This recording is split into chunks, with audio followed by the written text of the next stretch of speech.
Hey Virginia, Hello, Maisha. How are you doing? I'm good. How are you? Fine. Fine. Great. So let me introduce you first before the questions come. So Virginia Dorgan is the director for Network for Peace Through Dialogue and a religious of the Sacred Heart of Mary. She grew up in Arlington, Virginia, where she loved to be outdoors, and she was a teacher for elementary and high schoolers and designed a program for New York City jails. She has degrees in mathematics and urban affairs and policy analysis. She started working part-time for Network for Peace in 1997, and here we are. So let's start with the first question, Virginia. What is it that pushed you towards the care for the earth? There were a couple of things. One is I'm a member of JPIC, which is in my religious congregation. It's a committee. JPIC stands for Justice, Peace, and Integrity of Creation.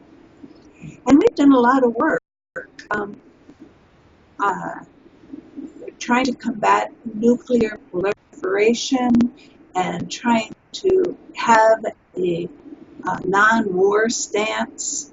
And we've also done a lot of work on human trafficking with a lot of other religious congregations. So all this is about peace and justice.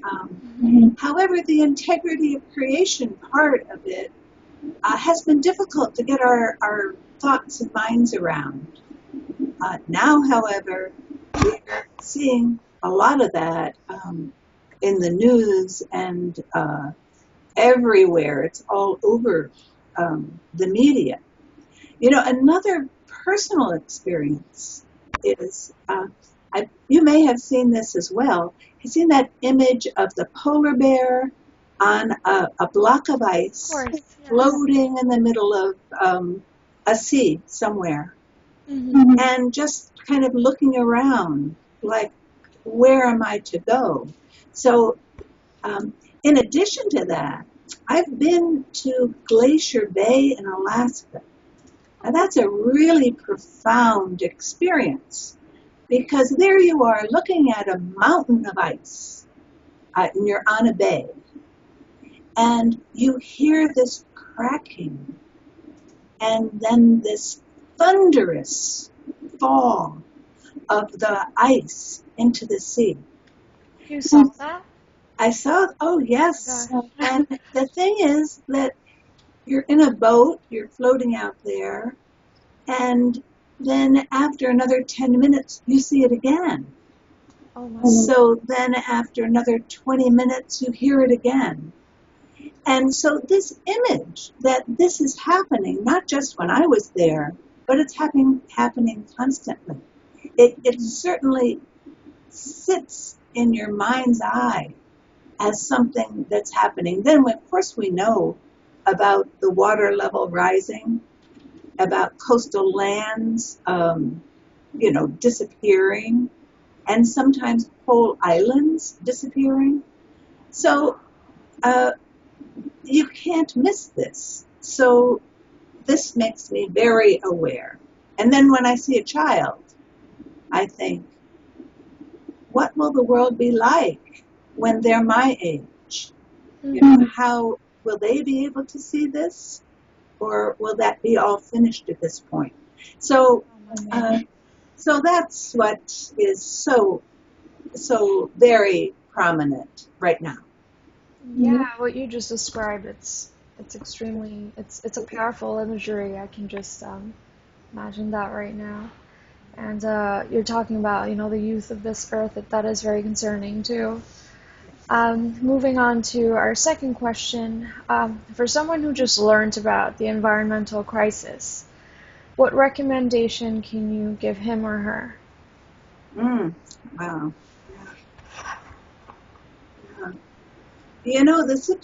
Yeah. Somebody who's just learning about this, the whole matter is so complex and so overwhelming that uh, the person might want to run away and hide, pretend it isn't really happening. Just bury your head in the sand and try and enjoy life.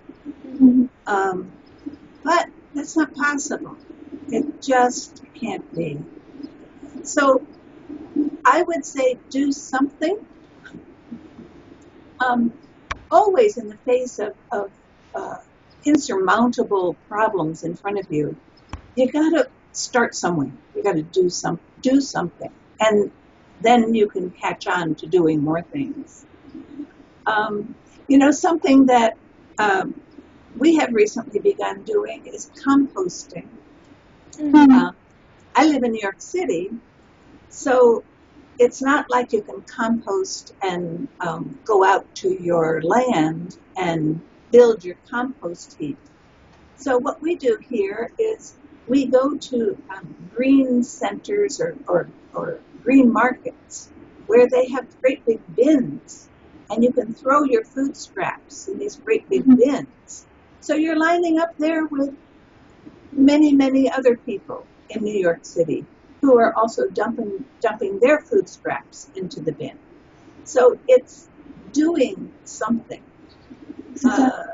Likewise, we just had, for this person who, is new to this field, something comforting is something that Claire McBrien told us when she was present with us during Earth Week this year. She quoted an author named Sally McBeig, I believe it is, who said it's like there's this great big community quilt. Oh, yeah. And you're responsible only for your square in the quilt. So the do something and grow an awareness is what I'd recommend to this person. Yeah, I remember Claire McBrien saying that, and it's a very thoughtful way of it's a very thoughtful metaphor. And when it comes to city life, I believe it's really hard to compost. So that's great that you're doing that. For the last question, what specifically about the environment are you passionate about? In the Network for Peace through Dialogue, we have begun a program called Our Common Ground, and in it we have living room dialogues, and we create videos like this one to help people understand what other people are doing and how they're dealing with it. Next week, we're going to have a living room dialogue with a woman from the Philippines who actually took some courses in Costa Rica. I think it's the University of Peace in Costa Rica. And her course was on climate change.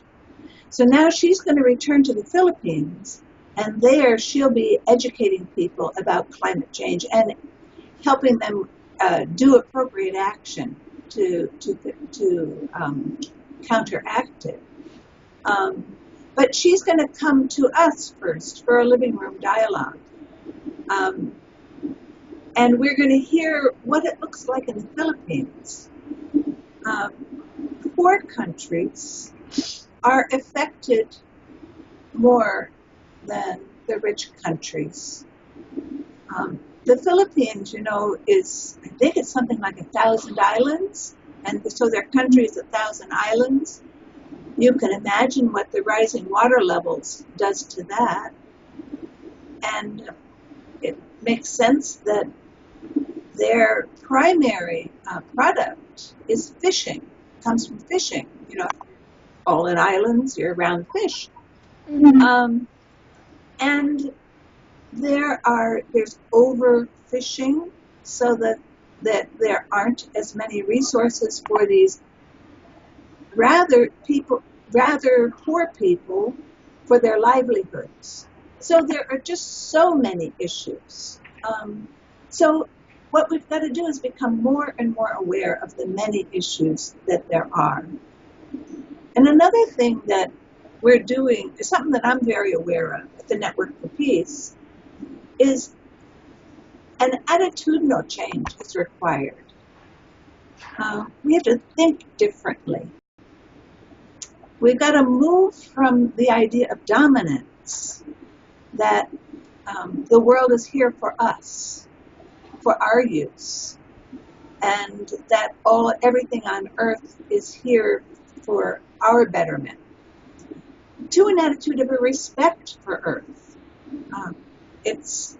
We are in relationship with the earth, so that's a real kind of change. And it's a similar change to what we have been working on recently about trafficking, human trafficking. Same attitude. I'm in charge. I have a right to these people's, the labor of these people. And if it's for my benefit, then I have a right to do that. I mean, it's just, we've got to change our attitudes, and we've got to become more in relationship. So this is an important focus. So from what I just got from what you said, you seem to be passionate about many different things. So, for example, you're passionate about the aspect of environmental justice, how what we're doing here is affecting other parts of the world. Is that what you said? And it also seems like you're also interested in the different economical imbalance between people and how, the environment affects that as well.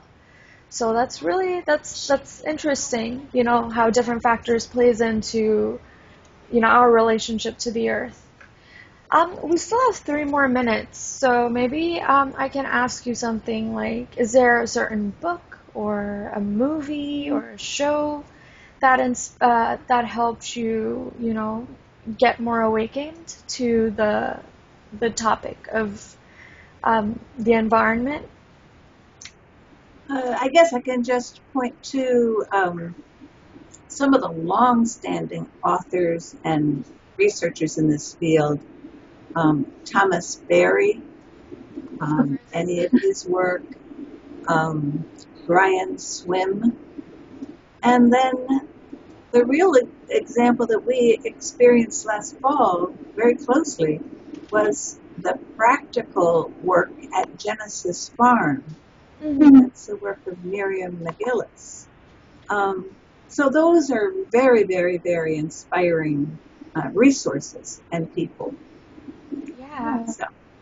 that's great. And this is to all our viewers, all of the work of, not all, but some of Thomas Berry's and Miriam McGillis and Brian Swim. Even one of his videos are in our official website, so you can always check that out.